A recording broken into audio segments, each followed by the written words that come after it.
प्रणाम दोस्तों, कैसे हैं आप। आज एक नए दिन और एक नए वीडियो के साथ डिवाइन पीडिया अपनी प्यारी डिवाइन पीडिया फैमिली को सादर प्रणाम करते हैं और आशा करते हैं कि आप सभी सेहतमंद और सकुशल होंगे। दोस्तों, पूजा आरती करते समय हमारे मन मस्तिष्क में शायद सबसे पहले आने वाले नामों में एक है तुलसी माता। दोस्तों, हमारी आज की ये वीडियो इन्हीं तुलसी माता पर आधारित है।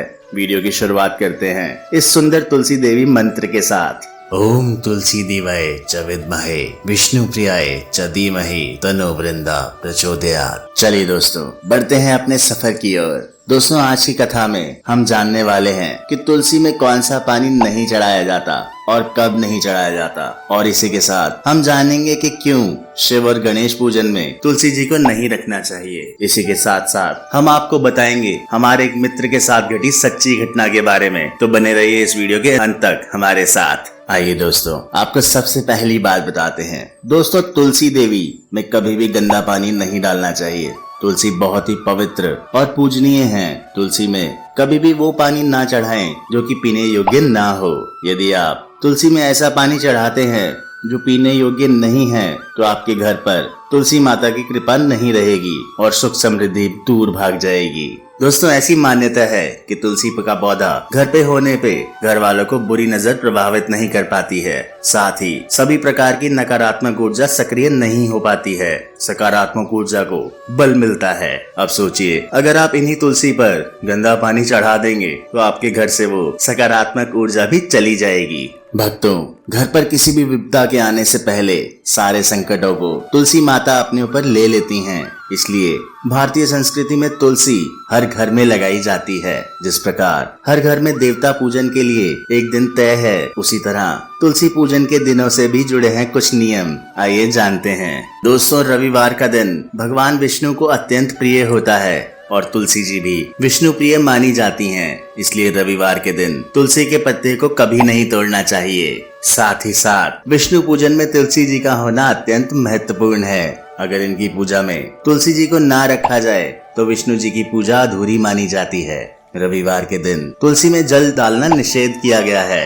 इसका कारण ये है कि मान्यता के अनुसार रविवार के दिन तुलसी जी विष्णु जी के लिए व्रत रखती हैं। साथ ही साथ दोस्तों, एकादशी और सूर्य या चंद्र ग्रहण काल में इन दिनों में रात के समय तुलसी के पत्ते नहीं तोड़ने चाहिए। दोस्तों, जिस घर में तुलसी जी विराजमान होती हैं, वहाँ यम के दूत समय से पहले नहीं आ सकते हैं। गंगा व नर्मदा के स्नान और तुलसी पूजन को एक बराबर ही माना गया है। इसलिए बताए गए तुलसी पूजन से जुड़े नियमों का विशेष ध्यान रखना चाहिए। दोस्तों, यूँ तो पूजन में तुलसी जी का विशेष महत्व है, पर शिव पूजन और गणेश पूजन में तुलसी जी का प्रयोग वर्जित है। इसके लिए पुराणों में दो कथा बताई गई हैं। आइए जानते हैं। दोस्तों, एक कथा के अनुसार भगवान शिव ने जलंधर, जो कि एक असुर था, उसका वध कर दिया था, जिस वजह से तुलसी में शिवलिंग नहीं रखा जाता। और एक अन्य कथा के अनुसार गणेश पूजन में भी तुलसी का प्रयोग वर्जित है। मित्रों, आइए जानते हैं जलंधर की कथा। मित्रों, ये कथा कहती है कि श्रीमद् देवी भागवत पुराण के अनुसार जलंधर, जो कि एक असुर था, किंतु वे शिव का अंश था और इसे इस बात का पता ही नहीं था। जलंधर दोस्तों बहुत ही शक्तिशाली असुर था। इंद्र को पराजित कर जलंधर तीनों लोगों का स्वामी बन बैठा था। यहाँ तक कि यमराज भी उससे डरते थे। ऐसा माना जाता है कि जलंधर की अपार शक्ति थी और उस शक्ति का कारण था उसकी पत्नी वृंदा। वृंदा के पतिव्रत धर्म के कारण सभी देवी देवता मिलकर भी जलंधर को पराजित नहीं कर पा रहे थे। दोस्तों, जलंधर ने सबसे पहले विष्णु लोक पर आक्रमण किया। जलंधर ने विष्णु को परास्त कर देवी लक्ष्मी को विष्णु से छीन लेने की योजना बनाई। इसके चलते उसने बैकुंठ पर आक्रमण कर दिया। लेकिन देवी लक्ष्मी ने जलंधर से कहा कि हम दोनों एक ही जल से उत्पन्न हुए हैं, इसलिए हम भाई बहन हैं। देवी लक्ष्मी की बातों से जलंधर प्रभावित हुआ और लक्ष्मी को बहन मानकर बैकुंठ से चला गया।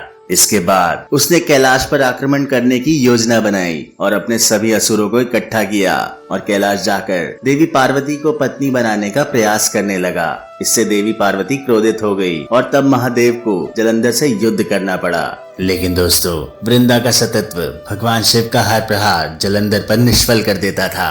अंत में देवताओं ने मिलकर योजना बनाई और भगवान विष्णु जलंधर का वेश धारण करके वृंदा के पास पहुंच गए। वृंदा भगवान विष्णु को अपना पति जलंधर समझकर उनके साथ खुशी खुशी रहने लगी। इससे वृंदा का पतिव्रत धर्म टूट गया और शिव ने जलंधर का वध कर दिया। इसी के चलते वृंदा ने आत्मदाह कर लिया। तब उसकी राख के ऊपर तुलसी का एक पौधा जन्मा।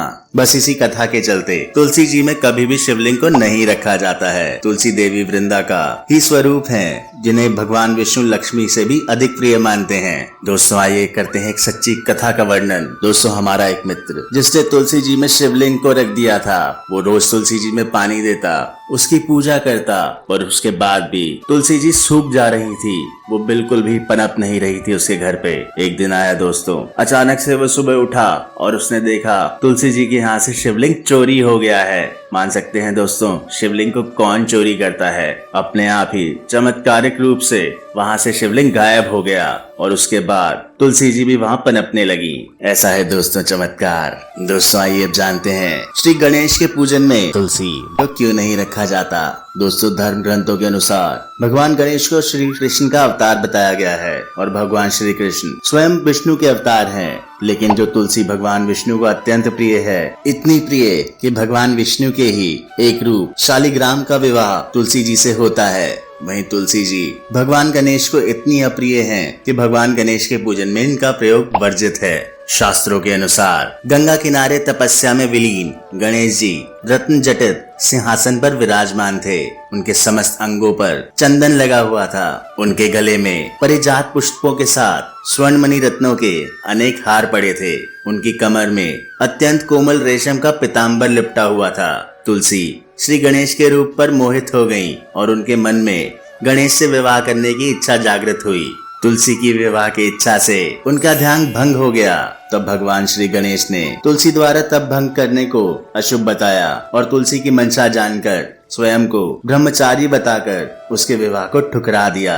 श्री गणेश द्वारा अपने विवाह प्रस्ताव को अस्वीकार कर देने से तुलसी बहुत दुखी हुई और उन्होंने आवेश में आकर श्री गणेश को 2 विवाह होने का श्राप दे दिया।